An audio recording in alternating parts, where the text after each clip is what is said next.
So today we're in the Navara and it's time to put Apple CarPlay and Android Auto into this car. I've been looking forward to doing this for a while, and let's go through it all and have a look. It's bloody hot. I need to open a window.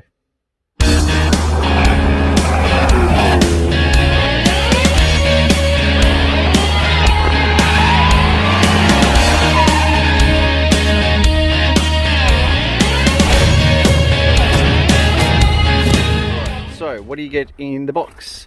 Let's have a look. You get another box. So I'll get this box out. Here's all the bits and bobs. So the main bit to look at here is you get the 3 USB cables, which we'll get to in a minute.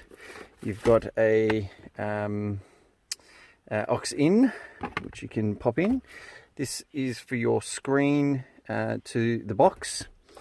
This is the loom that basically is the interface between it all.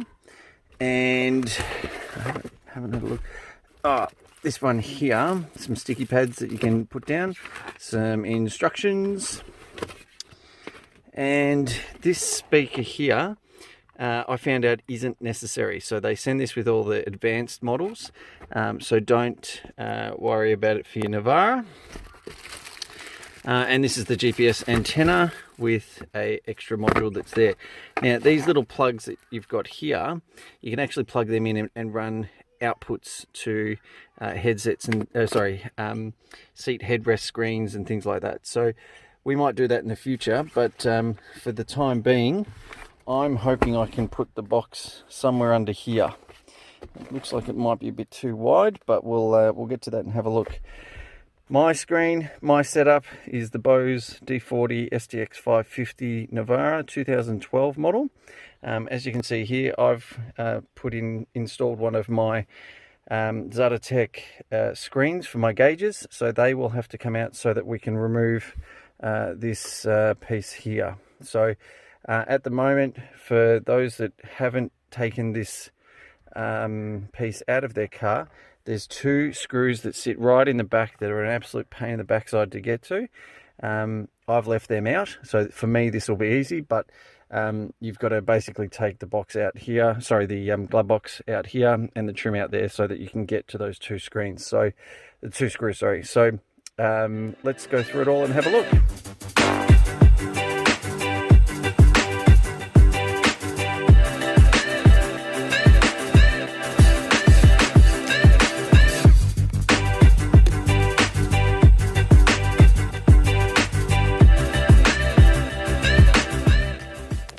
So what you can do as well is, just to make your life easy, pop this one out, pop that down the side there, and let's just do a quick little test here on our box.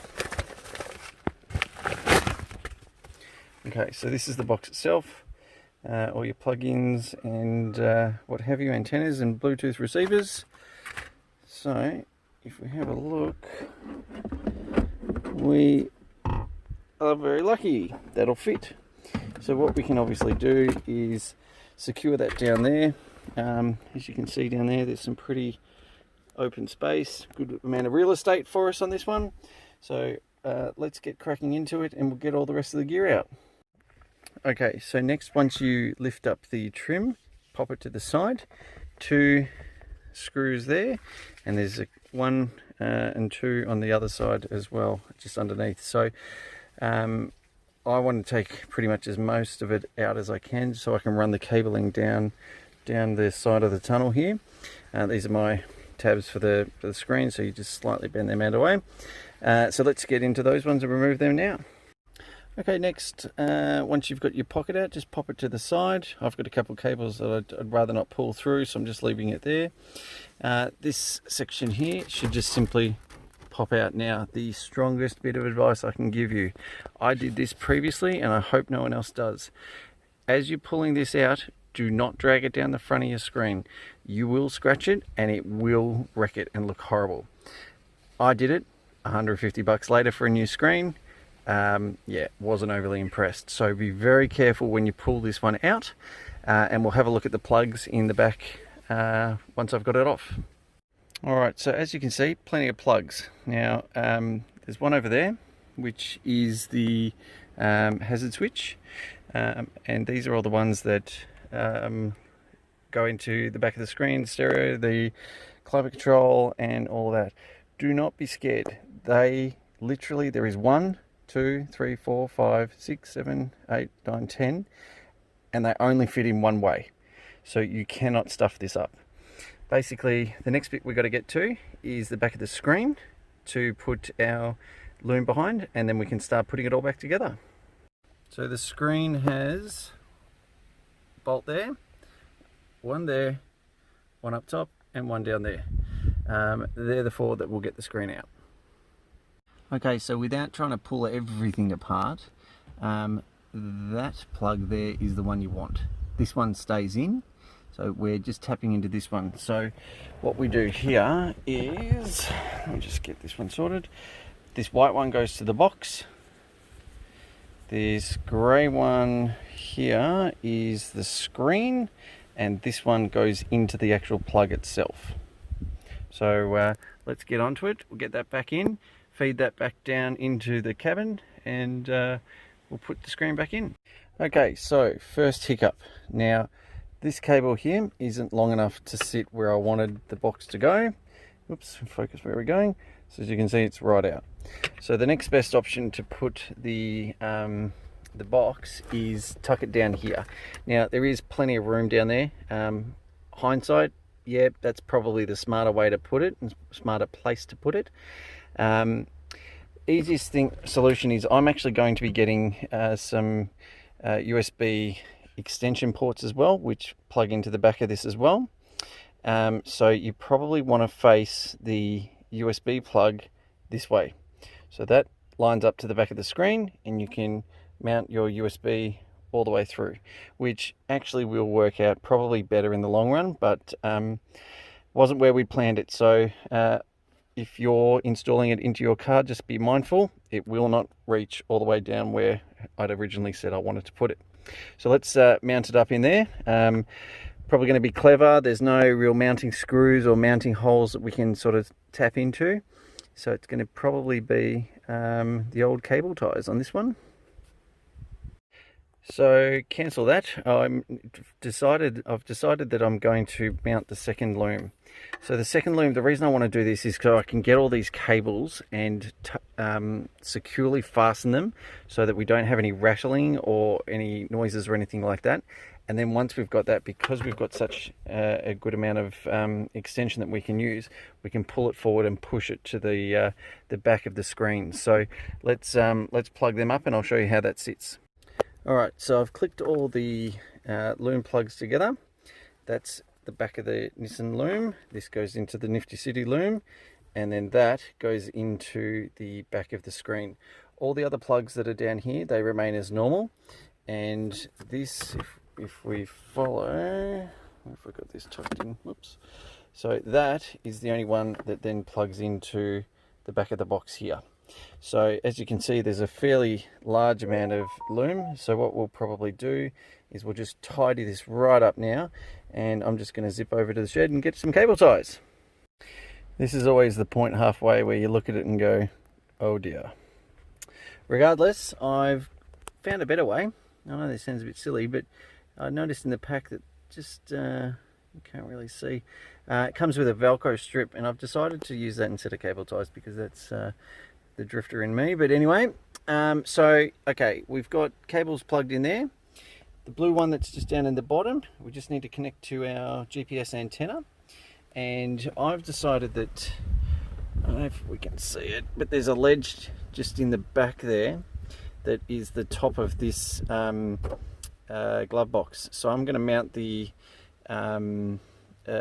GPS antenna just on that point, which is close enough that it's high up in the dash, so it should get a good reading. So make sure you don't just jam it down there, because if you do, the antenna might not be as receivable, as they say. Now, the next one we'll do is that one, and then we'll stick that one in. Also, don't forget, you've got to plug in your, we'll get over here. the USB one. So what I've done is I think I mentioned before, I've bought a USB plug, which I'll turn upside down. I'm going to put it here. So that's where you'll plug your Android Auto into. If it's Apple CarPlay, it is wireless. Android Auto is apparently unstable. So yeah, let's plug that in and we'll run that one down. Okay, so the next tip is we've got all of our plugs that we've got to put back in. So the smartest thing I think we can do in this scenario is plug in the Nissan stuff first, because as you can see, there's lots of little single ones that you might miss one and then have to tear it all apart. The big ones, leave them till last, and you won't miss any.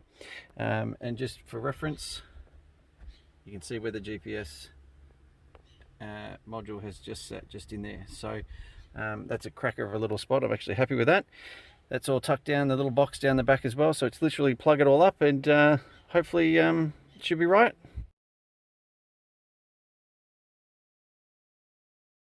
Okay, so we've got everything back together. Just got to put my own gauge back in. Other than that, all working. So for Navara owners, the back button up here does not work. You need to press the back button here.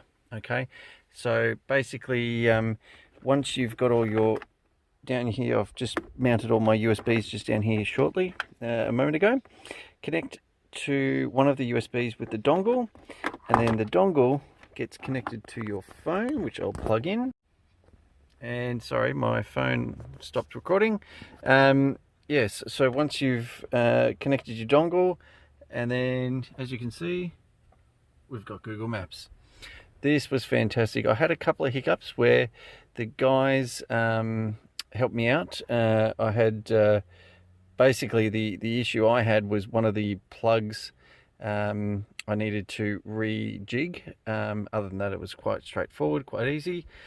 This is all up taking me about an hour and a bit. Now obviously I took a little bit longer because I've got additional gauges and things, but for a standard Android Auto install into one of these, you'd probably do this in an hour. Tidy up down here is the next job, and before I post this, I'll just use this for a couple of days in the car, and I'll give you some real-time feedback. Okay, so I've had the unit in the car for a couple of days now, and I've got to tell you, I love it. It ticks all the boxes I was looking for. I can run the Waze, I can run Google Maps, I can run Netflix, anything Android Auto, and the benefit of having the background software to run additional apps is that you can literally put anything from the Android Auto Play Store, Google Play Store in there, and go from there. I will say, however, there is a couple of things I'm going to make some amendments on. So the first thing I've bought is this pass-through. So it's a switch that you drill into your dash or your center console. I don't like exposed cables, so I've just got this. Basically, you plug these two into the actual the box's USB outputs, and then that goes into your dash, so you've got no loose cables tucked around. So I'm going to install that one very shortly. The next one is, this is the Android Auto and Apple CarPlay dongle that you need to connect your phone to. Basically, sorry, before we get to that bit, this one there plugs into that end there, and that into your phone, that into the unit. Very easy, but again, it's exposed cabling that I don't like. So what I've done is, with the USB cable that I just mentioned, we're going to use that as part of our integration to the Navara. So it basically means that it's all tucked under the center console and you won't see it. The other one we've added here is the headphone aux cable. So this one, I've bought a right angle plug. So what we're going to do is drill a tiny little hole in the center console and have that feed up into the auxiliary input. Other than that, I'll do a proper few shots and videos of it running in a couple of seconds, but let's just get this into the car, get it all tidied up and cleaned up, and then we can say the install's done. Okay, so in order to get the cabling to where we want, I'm going to run just down here the switch somewhere just like that. Okay, so that'll be nice and clean. Basically, to get to behind here, which is where we want to run the aux audio input line to, we need to take the 3 screws out of here. Okay, so once you've got the 3 screws out, this one here simply takes out like that, very easy. And then at the back, pop that just like that. Okay, so now we're at the back of the center console, just underneath my USB charger that I've got here. We're going to drill a small hole so that I can fit the auxiliary line through, and once we've got that one done, we can pack up all the back of here.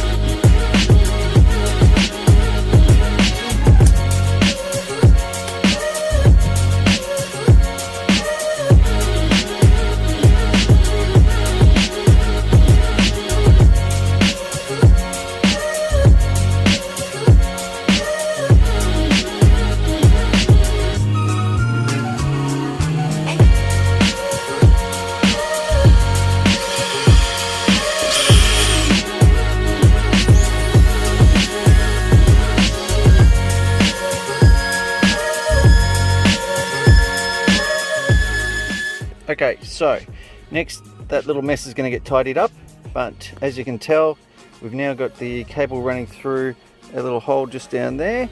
We've now got our USB plug plugged in, which just needs a little bit of fine adjustment, which I'll do off camera.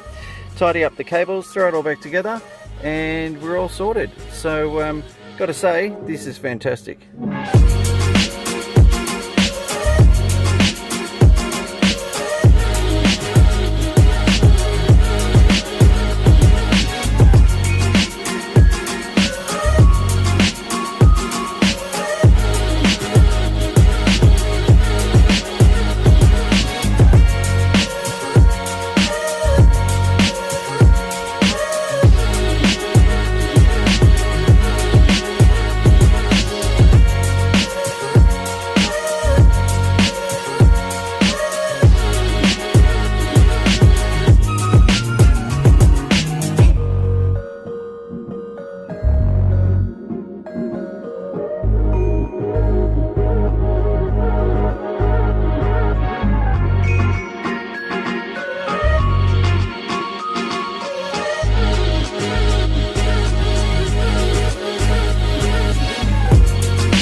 Alright, so there we have the install complete. The unit itself is all in the car. I love it. It's fantastic. Does exactly what I want it to do. The only flaw that I can find is that when a call comes through, it won't display the name from your phone book. The way to get around this is hit the back button, and that will revert back to your Nissan system and then bring up the name of the caller at that point. If that's the only problem, I'm wrapped. This is fantastic. So all the apps that I want are now installed. You've just seen a quick run through of how it all goes. What I'm going to do is, this isn't a paid ad. This isn't a sponsored video or anything like that. I've reached out to the company and I've done all the work myself. And what I've basically done is said there's a lot of Navara guys that are keen on getting this because the Bose system just simply sucks. And they've said, look, due to me doing this video of an install and also trying to help out the team on the forum, they're going to offer a 10% discount to everyone. So basically, in the description of this video, I'll show you the link where to get it and the discount code. It's quite simple. I'm Ben and it's 10% off. So hence Ben10. So 10% off for everyone, which is great. Other than that, I didn't get the 10% off. So enjoy that for everyone else. Pretty much the Navara is done now. So we'll probably find a couple other things in the not too distant future. Going to play around with some wheels and tires, maybe a lift kit, and actually go out and use it off-roading. So again, what I would like from this is if you guys can hit the old subscribe button and follow the channel. There's a lot of Navara stuff, there's a lot of Nissan Silvia stuff, and a lot of racing and drifting and what have you along the way. So if you could do me a favor and hit on the old subscribe button, that'd make all this worthwhile for me.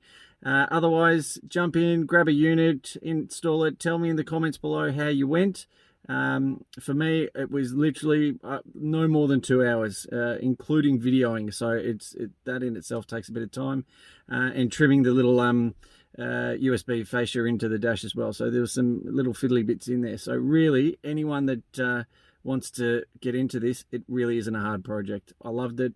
The car now is being brought up into 2021. As far as I'm concerned, all cars with Android Auto make life a lot easier. Anyone that wants to download any apps, if you're an Apple user, you do have to set up the Play Store. So just make sure that the apps are on the Play Store for Android.